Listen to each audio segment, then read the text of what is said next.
προηγούμενο επεισόδιο είδαμε πόσο χρήσιμο και καλό πράγμα είναι η ιχθυοκαλλιέργεια.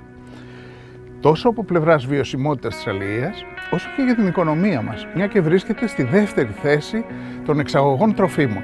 Σε αυτό το επεισόδιο θα επικεντρωθώ στα θέματα ιχθυοκαλλιέργειας. Μια και έχω δει στις έρευνες πολλές απορίες του κόσμου, άλλωστε η ιχθυοκαλλιέργεια είναι μόλις 30 χρόνια στην Ελλάδα. Έτσι θα πάμε επιτόπου σε μια μονάδα που παράγει ψάρια που έχουν την υπογραφή Fish from Greece. Ένα από τα πρώτα πράγματα που ρωτάει ο κόσμος είναι το τι τρώνε τα ψάρια στις ιχθυοκαλλιέργειες. Καταρχάς, όταν τα ψάρια έχουν σκάσει μόλις από τα αυγά, είναι δηλαδή υγόνος, τρώνε τη φυσική τους τροφή, τα τροχόζωα, που τρέφονται με τη σειρά τους με άλγη. Η άλγη προέρχεται από τη φύση και καλλιεργείται σε εργαστηριακές συνθήκες απόλυτης αποστήρωσης σε ορισμένες από τις μονάδες ιχθυοκαλλιέργειας, αυτές που τρέφουν γόνο. Όταν τα ψαράκια μεγαλώσουν λίγο, η τροφή που τους δίνεται είναι ένα αυγαριδάκι απειροελάχιστου μεγέθους. Στη συνέχεια, η τροφή δίνεται σε πέλετς διαφορετικού μεγέθους ανάλογα με την ηλικία. Στα ιχθυοτροφεία που επισκέφτηκα, τα pellets ήταν φτιαγμένα κατά το μεγαλύτερο ποσοστό από ιχθυάλευρα και ιχθυέλαια. Μην ξεχνάμε ότι τα ψάρια για τα οποία μιλάμε είναι κατά βάση σαρκοβόρα. Τώρα, σε μικρότερο ποσοστό, περιέχουν και φυτικής προέλευσης τροφή. Συμπερασματικά, η τροφή τους είναι 100% φυσική και προσομοιάζει την ιδανική τους τροφή στη φύση. Απλά η φόρμα της είναι πιο βιομηχανοποιημένη, όπως αντίστοιχα είναι και στα κατοικίδια μας, στο σπίτι. Ψάχνοντας το θέμα, αυτό που μου έκανε εντύπωση είναι ότι είδα έρευνες που έδειχναν ότι η ποσότητα του ω3 που βρίσκεται στα ψάρια μιας μονάδας ιχθυοκαλλιέργειας η οποία χρησιμοποιεί ποιοτικές τροφές, όπως αυτές του Fish from Greece, είναι σημαντικά αυξημένη σε σχέση με τα λανιάρικα. Η απλή εξήγηση είναι ότι τα λανιάρικα πασχίζουν να βρουν καλή τροφή στη φύση, ενώ βέβαια του ιχθυοτροφείου την έχουν άφθονη, καλής ποιότητας και δεν χρειάζεται να κουραστούν. Το αποτέλεσμα είναι ότι τα ψάρια αυτά είναι πιο λιπαρά, αλλά αυτό στη συγκεκριμένη περίπτωση είναι καλό, γιατί αυτό το λίπος είναι το ω3, το οποίο είναι ό,τι πιο ωφέλιμο για τον οργανισμό μας. Μια άλλη απορία του κόσμου έχει να κάνει με ορμόνες, αντιβιωτικά, φάρμακα κτλ.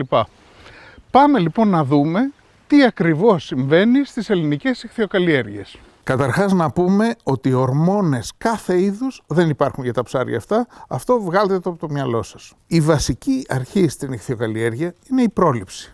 Μια και θέλουμε να διασφαλίσουμε την υγεία ενός τεράστιου πληθυσμού ψαριών, τα οποία ζουν σε ένα κοπάδι, η κοινή πρακτική είναι να γίνεται ένας απλός εμβολιασμός όταν τα ψάρια είναι σε μέγεθος 2-3 εκατοστών για να τα προστατεύσει από κοινές ασθένειες, ακριβώς όπως κάνουμε και με τα παιδιά μας. Φάρμακα δίνονται σπάνια και μόνο αν υπάρξει κάποιο πρόβλημα σε ένα πολύ συγκεκριμένο πληθυσμό. Μια άλλη απορία που έχουν πολλοί είναι αν ζουν φυσικά. Αν είναι καθαρό το νερό, αν είναι υπερβολικά στιβαγμένα. Έτσι λοιπόν σκέφτηκα ότι ο καλύτερος τρόπος για να το απαντήσω αυτό είναι να μπω μέσα σε ένα κλωβό και να δούμε τι θα γίνει.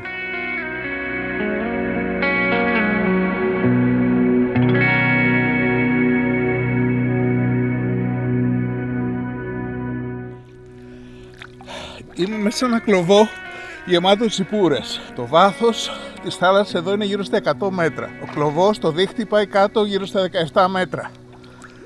Πάμε να δούμε λοιπόν πώς ζουν οι τσιπούρες.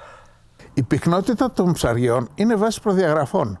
Δεν τα ενοχλεί η συνύπαρξη. Είναι ψάρια κοπαδιού και δεν πιέζονται. Αν ήταν πιο πυκνά, θα ήταν κακό για την ανάπτυξή τους. Δεν συμφέρει κανένα ιχθυοτροφείο να το κάνει αυτό. Μια επιπλέον απόδειξη για το πόσο φυσικό είναι το περιβάλλον είναι ότι γύρω από όλες τις μονάδες δημιουργείται ένα νέο οικοσύστημα.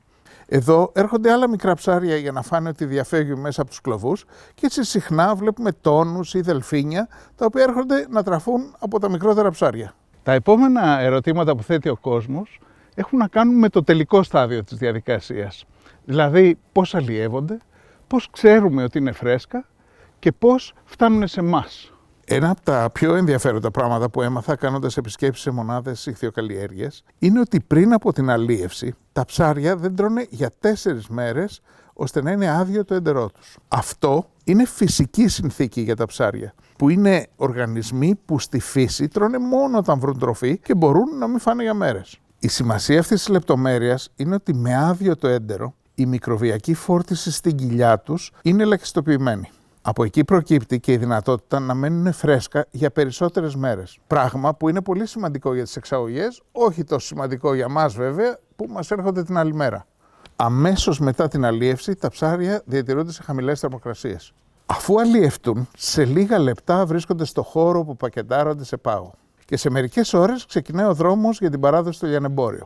Σκεφτείτε μάλιστα ότι οι παραδόσεις των ιχθυοκαλλιεργειών είναι καθημερινές, γιατί συμβαδίζουν με τη ζήτηση από το εμπόριο. Δεν είναι ότι έτυχε να πιάσουμε σήμερα. Έτσι είναι σχεδόν απόλυτα διασφαλισμένο ότι το ψάρι ιχθυοκαλλιέργειας που θα αγοράσουμε είναι φρέσκο, έχει υψηλό ω3 και έχει ελάχιστο μικροβιακό φορτίο.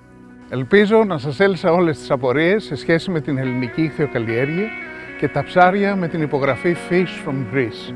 Στο επόμενο επεισόδιο θα επικεντρωθούμε στα είδη των ψαριών και βέβαια θα πάρουμε το δρόμο προς την κουζίνα.